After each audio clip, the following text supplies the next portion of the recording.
안녕하세요. 말씀 한 줌. 오늘은 고린도전서 15장 50절에서 58절 말씀을 함께 보도록 하겠습니다. 제가 먼저 본문을 읽을게요. 형제들아, 내가 이것을 말하노니 혈과 육은 하나님 나라를 이어받을 수 없고 또한 썩은 것은 썩지 아니하는 것을 유업으로 받지 못하느니라. 보라, 내가 너희에게 비밀을 말하노니 우리가 다 잠잘 것이 아니요 마지막 나팔의 순식간에 홀연히 다 변화되리니 나팔 소리가 나매 죽은 자들이 썩지 아니할 것으로 다시 살아나고 우리도 변화되리라. 이 썩을 것이 반드시 썩지 아니할 것을 입겠고 이 죽을 것이 죽지 아니함을 입으리로다. 이 썩을 것이 썩지 아니함을 입고 이 죽을 것이 죽지 아니함을 입을 때에는 사망을 삼키고 이기리라고 기록된 말씀이 이루어지리라. 사망아, 너의 승리가 어디 있느냐? 사망아, 내가 쏘는 것이 어디 있느냐? 사망이 쏘는 것은 죄요, 죄의 권능은 율법이라. 우리 주 예수 그리스도로 말미암아 우리에게 승리를 주시는 하나님께 감사하노니, 그러므로 내 사랑하는 형제들아, 견실하며 흔들리지 말고 항상 주의 일에 더욱 힘쓰는 자들이 되라. 이는 너희 수고가 주 안에서 헛되지 않은 줄 알미라. 아멘. 이제 15장의 마지막 부분입니다. 결론이라고 말할 수 있는데요. 바울이 부활에 대해서 설명한 부분들을 잠시 말씀드리면, 부활은 실제 있었던 일이다. 또 그리스도의 부활은 성도들의 부활의 첫 열매다. 부활의 몸은 지금의 썩을 몸이 아니라 하늘에 속하니 곧 그리스도의 영광스러운 몸이다. 이렇게 말씀드렸었습니다. 이제 오늘 말씀은 부활이 언제 어떻게 일어나는지, 또 우리의 삶을 어떻게 살아가게끔 하는지를 말해줍니다. 계속해서 드리는 말씀입니다만, 하나님은 우리의 몸을 버리시는 것이 아니라 변화시킵니다. 오늘 바울도 그 이야기를 하거든요. 혈과 육은 하나님 나라를 이어받을 수가 없어. 썩는 것이 썩지 않은 것을 유산으로 물려받을 수 없다. 이렇게 말을 합니다. 그래서 하나님이 우리의 몸을 버리시고 영혼만 데려가시는구나, 이렇게 생각하기 쉬운데, 사실 성경 어디에도 그런 말은 없습니다. 몸은 나쁜 것이고 영혼만 좋은 것이다, 이렇게 생각하는 거는요, 헬라 철학의 영향을 받은 거라고 말씀을 드렸었어요. 부활은 그런 식으로 이루어지지 않습니다. 혈과 육은 제한된 인간의 존재를 나타내는 거예요. 우리는 지금 어떤 존재입니까? 장난삼아서 같이 늙어가는 처지에 있다, 이렇게 말하잖아요. 맞습니다. 늙어가는 존재, 병들고 죽고 흙으로 돌아가는 존재입니다. 좋은 기술이 있다 하더라도 우리는 이 문제를 극복하지 못하고 있잖아요. 그래서 바울이 말하는 거예요. 지금 방식 그대로는 하나님 나라를 이어받을 수가 없다고요. 그래서 하나님은 우리를 변화시키십니다. 바울이 비밀을 하나 알려줘요. 이거는 시크릿이 아니라 미스테리입니다. 다 드러났는데 풀지 못하는 것, 꽁꽁 감춘 것이 아니라 다 드러났는데 그 비밀을 풀지 못하는 거예요. 그게 뭐냐? 우리가 다 잠잘 것이 아니요 마지막 나팔에 순식간에 홀연히 다 변화되리니. 잠을 잔다는 것은 성도가 죽는 것에 대한 바울의 표현이거든요. 그런데 당시에 내가 살아있는데 주님 오시면 어떻게 되냐는 그 질문을 가지고 있던 성도들도 있었습니다. 당장 주님께서 오실 것처럼 생각하면서 그렇게 마지막 때를 기다리고 있었던 사람들이 있었거든요. 그래서 바울은 죽든지 죽지 않든지 정말 놀라운 비밀 하나는 마지막 순간에 모두 순식간에 변화한다는 거예요. 어떻게 해요? 썩을 것이 썩지 않을 것으로, 죽을 것이 죽지 않을 것으로 말이죠. 그리고 이때가 되면 사망을 삼키고 이기는 겁니다. 호세아 13장 14절의 말씀이거든요. 그러니까 인간의 마지막 원수, 그 어떤 좋은 것도 죽음 앞에서 한계를 가지는 것이 인간이었는데 이제는 그 한계를 벗어나게 되는 겁니다. 그래서 바울이 오히려 이렇게 외치는 거예요. 사망아, 너의 승리가 어디 있느냐? 사망아, 네가 쏘는 것이 어디 있느냐? 부활 앞에서 힘을 잃은 사망에 대하여서 도전하고 있는 거죠. 여러분, 쏘는 것이라는 표현을 했는데 찌르는 것을 의미하거든요. 끝에 뾰족한 부분 있잖아요. 그걸로 찌를 때 그것이 쏘는 거예요. 그 끝부분에 보통 독이 발려 있는 것을 의미하는 겁니다. 이게 쏘는 것에 대한 단어거든요. 여러분, 벌침 있잖아요. 벌침 혹은 독침, 이러한 것들로 이해를 많이 하는데 이 쏘는 것이 죄라고 말을 합니다. 그러니까 이 죄로 인하여서 당연히 이어지는 결과는 사망이죠. 죄의 삭시 사망이라고 하잖아요. 그리고 이 사망은 하나님과의 단절을 의미합니다. 죄가 만들어낸 결과예요. 그런데 그 쏘는 것, 독침을 그리스도께서 제거하신 거죠. 여러분 생각해 보세요. 벌이 위협적인 이유가 뭡니까? 침 때문에 그렇잖아요. 그런데 이 침을 제거한 벌, 어때요? 팔이랑 다를 바 없잖아요. 죽음은 여전히 우리에게 찾아오고 성도는 죽습니다. 하지만 그 죽음이 끝이 아니라는 거예요. 물론 이별과 내일 보지 못하는 것에 대한 슬픔이 찾아오지만 썩지 아니할 영광스러운 것으로 다시 만날 것을 기대하는 그 기대 속에 머물 수 있는 겁니다. 그리스도로 말미암아서 얻게 되는 죽음에 대한 승리인 거죠. 그리고 58절, 흔들리지 말고 주의 일에 더욱 힘쓰는 자들이 되라, 이렇게 말합니다. 흔들리지 말고 주의 일에 더욱 힘쓰라. 부활한다고 당장 세상 떠날 것처럼 살지 말고 현재의 삶에 충실하게 살아가라고 하죠. 그 수고가 헛되지 않다는 겁니다. 버려지는 삶이 아니라는 거예요. 조금 복잡하게 설명이 되었을 수 있지만 핵심은 이겁니다. 성도는 죽음 앞에서 소망을 잃지 않는 삶을 살아야 합니다. 부활의 소망이 없는 사람에게는 죽음이 끝이에요. 더 이어지는 것이 없어요. 절망입니다. 그런데 성경이 말하는 것은 절망이 아니라 소망인 거죠. 썩을 것으로 심겨져 썩지 아니할 것으로 나는 영광스러운 몸의 변화를 겪는 것이 부활입니다. 이 과정은 대부분의 우리 모두가 거치는 과정일 거예요. 육신의 연약함을 경험하고 한계를 경험하고 끝을 경험하는 거죠. 물론 마지막 나팔 소리가 죽음을 경험하기 전에 울리면 죽음을 경험하지 못할 수도 있겠지만요. 그러나 그 또한 우리에게 소망이 되지 절망이 되지는 않습니다. 죽음이 우리를 삼키지 못합니다. 그리스도 안에서 다시 만날 약속과 소망은 우리를 용기 있게 하고 두려움에서 벗어나게 해주는 거예요. 그리고 오늘의 삶을 헛되지 않게 살아가도록 해줍니다. 사실 바울이 이 부활에 대해서 설명하고 마무리하는 것은 흔들리지 말고 주의 일에 더 힘쓰는 자가 되라고 결론 내리거든요.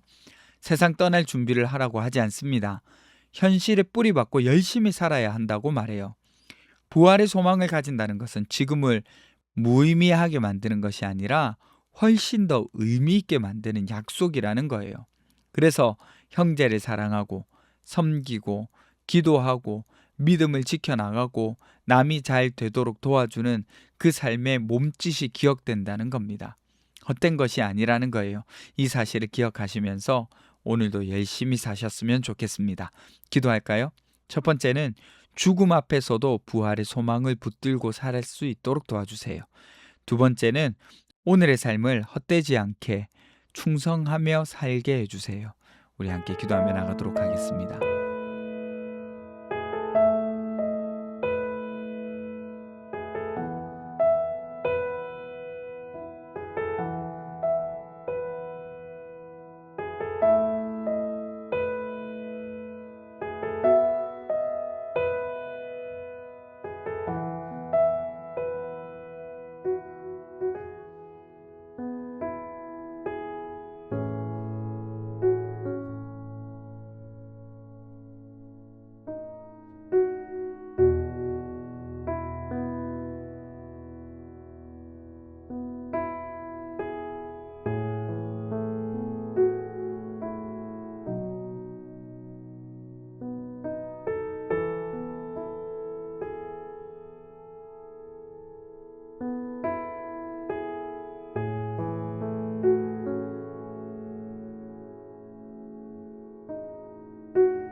하나님, 죽음에서 우리를 건져주셔서 너무 감사합니다.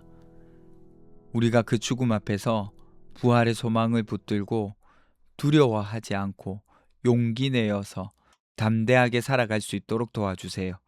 그리고 오늘의 삶을 헛되지 않게 성실하고 충성되게 살아갈 수 있도록 도와주십시오.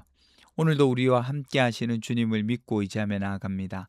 감사드리며 거룩하신 예수님 이름으로 기도드립니다. 아멘. 여러분, 오늘 하루도 헛되지 않고 충성되게 하나님 앞에서 부활의 소망을 붙잡고 살아가시는 저와 여러분 되셨으면 좋겠습니다.